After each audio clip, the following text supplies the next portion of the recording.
do you have some modern concerns about the seeping in of ideology into academic research in these social movements, for or against Marxism, for or against, well, nobody's for racism, but, on the topic, like anti-racism, all those kinds of critical race theory things, and then also on the feminism and gender studies and all those kinds of things. Yeah. I mean, these have always been in the university. When people have been most adamant in saying that science is a neutral, value-free enterprise, it's times like the 1950s when there weren't blacks and there weren't even women in universities. So what I discovered was that value neutrality, or this ideology of that we are value-free, it really arose as a defensive shield to prevent greater inclusion, to prevent, questioning of the priorities of science, the practice of science, the nature of science.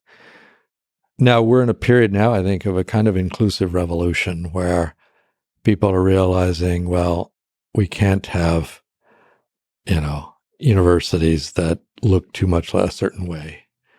There's probably going to be, in that omelet making, there's going to be a few eggs that get broken.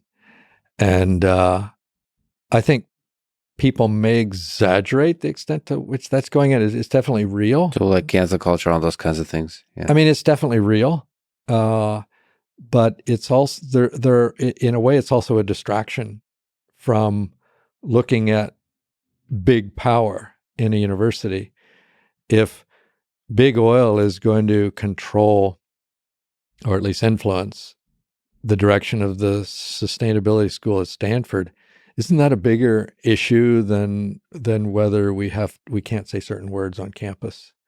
In other words, there's some very interesting and complex aspects to this, and the idea that certain words should not be said, or that certain people should not be invited.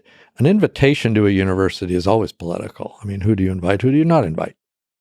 Much as an admissions process is, if a student is admitted to Stanford, what that really means is 96% of the applicants did not get in. They were rejected. They were canceled from a Stanford point of view. 4% are admitted. They call it an admissions committee. They should call it a rejection committee. Yes. When we hire someone in my department at Stanford, we get 300 applications, and maybe we accept one.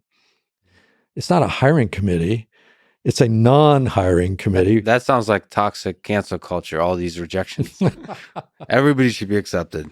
In that sense, it's the essence of meritocracy, is that selection is involved in any hiring decision, because in a way, when you were hired into a university, you were hired to control the means of production, at least part of it. And this part of the politics of it is invisible to the undergraduates because they are consumers, and you're free as a consumer to eat whatever you want. But you're not free to own the means of production to say what's on the menu. And that's where the power is. You have to ask the question, where's the power in the university?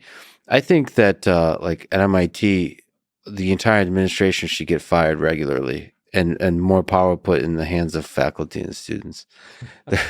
There is an overgrowth that happens, that it feels like administrators are more easily influenced by big tobacco than faculty. Maybe it's me being sort of romantic about the idea of faculty, but if you're in the battle doing the research, I feel like, well, I don't know. But it feels like the administration helps you delude yourself longer. So it prevents you from waking up. It's like, no, it's okay to take this fine. Oh, Jeffrey Epstein, it's okay. And okay, so he went to prison. Let's just keep it a little bit secret. It's fine. Just keep taking the money. And I feel like that comes from the administration more than the faculty. Well, there's certainly a cult of celebrity, a cult of money. Donors have remember in the whole scandal about the side door entrance in universities, there's always been the the front door and the back door, where the back door is the rich donors, the kids of the rich donors, the legacy kids that you still get. So there are a lot of ways universities get corrupted. They get corrupted through money. They get corrupted through influence. And that should be recognized.